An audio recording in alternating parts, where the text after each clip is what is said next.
All right, let's get right into it. For what feels like forever, the business world has had this obsession, right? Speed. But something fundamental is changing about how you win. We're in this totally transparent, AI-powered world now, and a whole new rulebook is being written. A rulebook where trust isn't just some nice value, it's the actual operating system for growth. And wow, this quote just hits the nail on the head, doesn't it? It perfectly sums up the last era. The whole mantra was growth at all costs. We were all about velocity, about scale, just figuring out how fast we could get massive. But that obsession, it created a system that was, incredibly fragile. And you've seen the headlines. You've seen the cautionary tales of this fragility.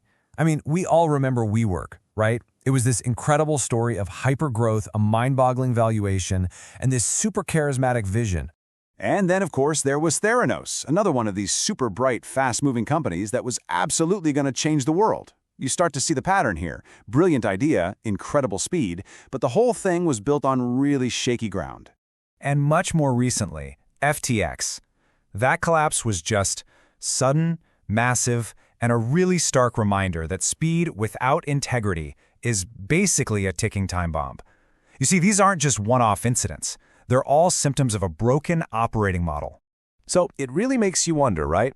If the old moats, the classic competitive advantages like just being first or executing faster, if those are all disappearing in a world where everyone can see everything, what's left? What's the one thing that can actually protect and sustain a business for the long haul? The answer? It's character at scale. And listen, this is not about posting the right things on social media or having a slick PR team. It's about designing your company to be fundamentally trustworthy from the inside out. Okay, so let's get super clear about what we mean by principle here. We are not talking about some soft, fuzzy moral position. We're talking about a hard, structural advantage. It means you bake your values so deep in your company's systems that taking a shortcut isn't just a bad choice, it's a system error. It literally breaks the machine. And this right here, this is probably the single most important idea we're going to talk about. If you take away just one thing, let it be this. Principles are not optional anymore. They aren't a nice to have. They are the core infrastructure that strong, resilient companies are now being built on. Period.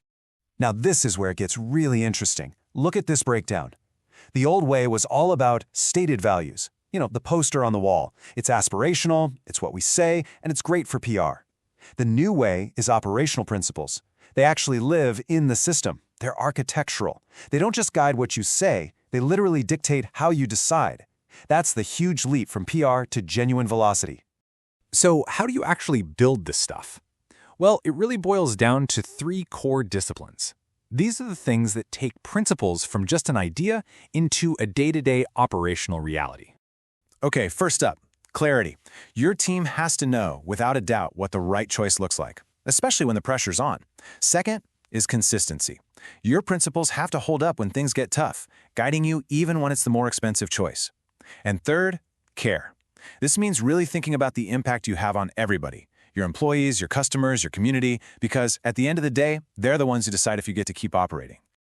Now, if this all sounds good in theory, there's a massive technological tidal wave that's making it completely non-negotiable in practice. And that force, of course, is AI. Think about it. AI has completely collapsed the gap between how you behave and what your reputation is. Every single decision leaves a digital footprint. And algorithms? They are unbelievably good at finding patterns, at connecting the dots between the promises in your marketing and what your customer service actually delivers. That gap between your words and your actions, it's not a matter of opinion anymore. It's a measurable data point. And that leads us to a pretty stark new reality. Your ethics can't just live in some dusty compliance binder anymore. No way. They have to be literally embedded into your code, into your data pipelines, into your entire process design.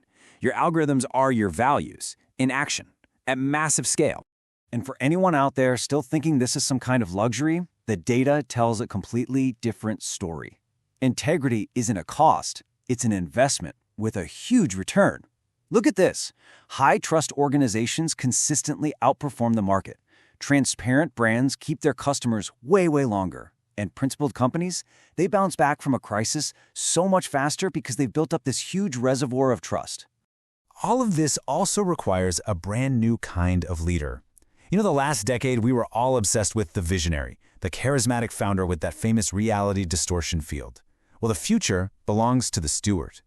This leader isn't focused on charisma. They're focused on building strong systems. Their goal isn't just to launch a company, it's to build one that is designed to last. They don't scale their personality, they scale their principles. So yeah, it's time to officially retire, move fast, and break things. The new success loop is so much more elegant and powerful. When you do it right, you build trust. That trust, in turn, lets you scale faster because everyone, your customers, your team, they believe in you. And that kind of speed, built on a rock-solid foundation, lets you sustain your growth for much, much longer. It's a beautiful, compounding cycle of credibility. So, at the end of the day, it all boils down to this one simple but really crucial question. In every single thing you do, every system you design, every decision you make, are you building for this quarter or are you building for the next decade?